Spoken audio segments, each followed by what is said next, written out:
மாலை நேரம். அந்த ஊருக்கு மட்டும் தனியாக ஒரு அமைதி இருந்தது. கோடை மழை பெய்து முடித்த பின் மண்ணிலிருந்து எழும் வாசனை போல அந்த தெருவுக்கும் ஒரு உயிர் இருந்தது. அந்த தெருவில் இருபுறமும் பழைய வீடுகள், முன் வாசலில் துளசி மாடம், சுவற்றில் பழைய பெயிண்ட், மாடியில் உலர வைக்கப்பட்ட துணிகள், எல்லாமே பழக்கமான காட்சிகள். என் பெயர் அரவிந்த். வயது 24. சென்னையில ஒரு தனியார் நிறுவனத்தில் வேலை பார்த்து கொண்டிருந்தேன். 2 மாத விடுமுறைக்காக சொந்த ஊருக்கு வந்திருந்தேன். அப்பாவுக்கு உடல்நிலை சரியில்லை என்பதால் அம்மா அழைத்தார். நகரத்தின் சத்தத்திலிருந்து விலகி மீண்டும் அந்த சிறிய ஊரில் சில நாட்கள் வாழ வேண்டும் என்ற எண்ணமும் இருந்தது. எங்கள் வீட்டுக்கு பக்கத்தில் இருந்த வீடு ராகுல் வீடுதான். ராகுல் என் பள்ளி நண்பன். பள்ளி நாட்களில் நாங்கள் இருவரும் பிரியாத நண்பர்கள். ஆனால் கல்லூரி முடிந்த பிறகு அவன் கோயம்புத்தூரில் வேலைக்கு போய்விட்டான். அவன் வீட்டில் அவன் அம்மா மட்டும் இருந்தார். அவருடைய பெயர் சுஜாதா. சுமார் 39 வயது இருக்கும். ஆனால் அந்த வயதை நம்ப முடியாத அளவுக்கு இளமையாக இருந்தார். மெதுவாக பேசுவார்.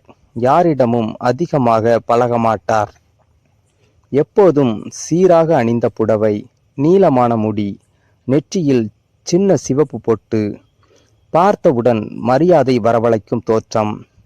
நான் சிறியவனாக இருந்த காலத்திலிருந்தே அவரை பார்த்திருக்கின்றேன். ஆனால் அந்த விடுமுறையில் ஏதோ மாறியிருந்தது. நான் பெரியவனாகி இருந்தேனா, இல்லை என்றால் அவர் இன்னும் அழகாகி இருந்தாரா என்று தெரியவில்லை. ஒரு மாலை வீட்டின் மாடியில் நின்று மழையை பார்த்து கொண்டிருந்தேன். அப்போது பக்கத்து மாடியில் துணி எடுக்க வந்தார் சுஜாதா. ஈரமான காற்றில் அவருடைய முடி சற்று பறந்தது. புடவையின் முனை கையில் சிக்காமல் இருக்க அவர் போராடிய விதம் என் கண்களை அவ்விடமே நிறுத்தியது. அரவிந்த், எப்போ வந்த என்று சிரித்தபடி கேட்டார். 2 நாள் ஆச்சக்கா என்றேன். அவர் சிரித்தார். இப்பதான் பெரிய ஆளா தெரிகிற. அந்த ஒரு வரி என் மனதில் எங்கோ பதிந்தது. அதற்கு பிறகு தினமும் ஏதாவது காரணம் சொல்லி பேச ஆரம்பித்தோம். சில நேரம் மளிகை பொருட்கள் வாங்க உதவி, சில நேரம் மின்சார பிரச்சனை, சில நேரம் வீட்டில் உள்ள பொருட்களை நகர்த்த உதவி. ஆரம்பத்தில் சாதாரணமாக இருந்த அந்த உரையாடல்கள் மெதுவாக நீளத் தொடங்கின. ஒரு நாள் மின்சாரம் போயிருந்தது. இரவு முழுக்க இருள். தெருவில் உள்ளவர்கள் எல்லோரும் வெளியே நின்று காற்று வாங்கி கொண்டிருந்தனர். நான் வீட்டின் வாசலில் அமர்ந்திருந்த போது சுஜாதா மெதுவாக வந்து அருகில் அமர்ந்தார். நகர வாழ்க்கை பிடிக்குதா என்று கேட்டார். அளவுக்குத்தான், சில நேரம் ரொம்ப தனிமையா இருக்கும் என்றேன். அவர் சிறிது நேரம் அமைதியாக இருந்தார். தனிமை எல்லாருக்கும் இருக்கும் அரவிந்த் என்றார் மெதுவாக. அந்த குரலில் ஏதோ ஒரு சோர்வு இருந்தது. அது சாதாரண வார்த்தை இல்லை என்பதை நான் உணர்ந்தேன். அந்த இரவுக்கு பிறகு அவர் பற்றி இன்னும் அதிகம் கவனிக்க ஆரம்பித்தேன். வீட்டில் எப்போதும் தனியாக இருப்பார். ராகுல் மாதத்திற்கு ஒரு முறை கூட வரமாட்டான். கணவர் பல வருடங்களுக்கு முன்பே இறந்துவிட்டார் என்று தெரியும். ஆனால் அந்த வீட்டின் அமைதிக்குள் எவ்வளவு வெறுமை இருக்கிறது என்று அப்போதுதான் புரிந்தது. ஒரு நாள் மதியம் அம்மா வீட்டில் இல்லை. நான் ஹாலில் டிவி பார்த்து கொண்டிருந்தேன். அப்போது சுஜாதா வீட்டிலிருந்து அழைத்தார். அரவிந்த், ஒரு ஜாடி மேலே இருக்கு, எடுக்க முடியல, கொஞ்சம் வரியா? நான் சென்றேன். சமையலறையில் அவர் நின்றிருந்தார். மேல் தட்டில் இருந்த டப்பாவை எடுக்க நான் கை நீட்டினேன். அப்போது அவர் என்னை மிக அருகில் நின்று பார்த்து கொண்டிருந்தார். அவருடைய வாசனை என் மூச்சில் கலந்தது. அந்த நொடியில் என் இதயம் வேகமாக துடிக்க ஆரம்பித்தது. டப்பாவை எடுத்து கொடுத்தேன். ஆனால் அவர் பார்வை என்னை விட்டு விலகவில்லை. என்ன அக்கா என்று கேட்டேன். அவர் மெதுவாக சிரித்தார்.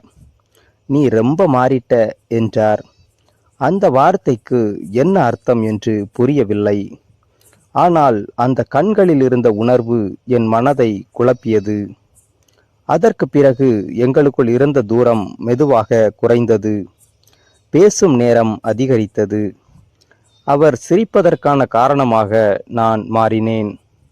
நான் வீட்டிற்கு தாமதமாக வந்தால் கூட சாப்பிட்டியா என்று மெசேஜ் அனுப்ப ஆரம்பித்தார். ஒரு மழை இரவு, வெளியே கனமழை, இடியுடன் மின்சாரம் போய்விட்டது.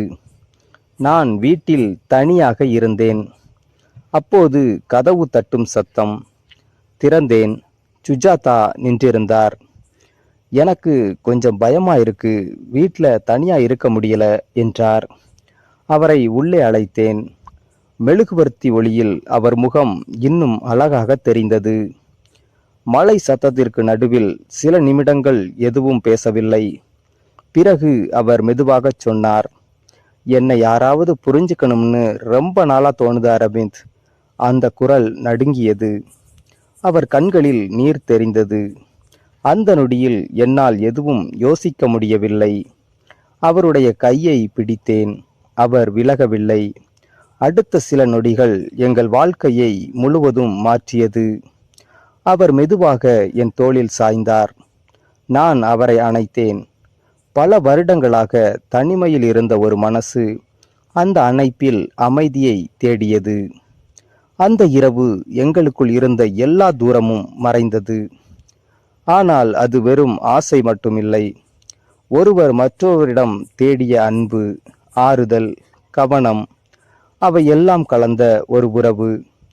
அடுத்த நாட்களில் எங்களுக்குள் இன்னும் நெருக்கம் அதிகரித்தது. யாருக்கும் தெரியாமல் பார்வைகளில் பேசிக்கொண்டோம். அவர் சிரித்தால் என் நாள் நல்லதாக மாறியது. நான் வராமல் இருந்தால் அவர் மனசு சோர்ந்து போய்விடும். ஆனால் ஒவ்வொரு காதலுக்கும் ஒரு பயம் இருக்கும்.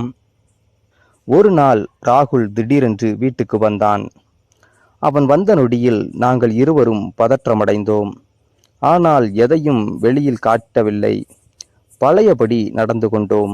அந்த இரவு நான் தூங்க முடியவில்லை. இது தவறா இல்லையா என்ற கேள்வி மனதில் ஓடியது. ஆனால் சுஜாதாவை நினைத்தபோது அவர் கண்களில் நான் பார்த்த தனிமை எல்லா பதிலையும் மாற்றிவிட்டது. சில உறவுகள் உலகத்தால் ஏற்றுக்கொள்ளப்படாது. ஆனால் அந்த உறவுக்குள் இருக்கும் உணர்வுகள் மட்டும் உண்மையாக இருக்கும். அந்த கோடை விடுமுறை முடிந்தபோது நான் மீண்டும் சென்னை செல்ல வேண்டிய நாள் வந்தது. பஸ் ஸ்டாண்டில் நான் நின்றிருந்தேன். சுஜாதா தூரத்திலிருந்து பார்த்து கொண்டிருந்தார். அருகில் வரவில்லை, பேசவும் இல்லை. பஸ் கிளம்பும் முன் அவர் ஒரு மெசேஜ் அனுப்பினார். என் வாழ்க்கையில நான் மறுபடியும் சிரிக்க காரணம் நீதான். அந்த ஒரு வரியை பார்த்தபோது என் கண்கள் ஈரமானது. பஸ் மெதுவாக நகர்ந்தது. ஆனால் அந்த தெரு, அந்த மழை இரவுகள், அந்த பெண்மணியின் அமைதியான காதல், அவை மட்டும் என் மனதில் என்றும் நின்றுவிட்டது. இந்த ஸ்டோரி உங்களுக்கு பிடிச்சிருந்தா லைக் பண்ணுங்க, ஷேர் பண்ணுங்க, கமெண்ட் பண்ணுங்க. யூடியூப்பாக இருந்தால் சப்ஸ்கிரைப் பண்ணுங்க. ஃபேஸ்புக்காக இருந்தால் நம்ம பேஜை ஃபாலோ பண்ணுங்க.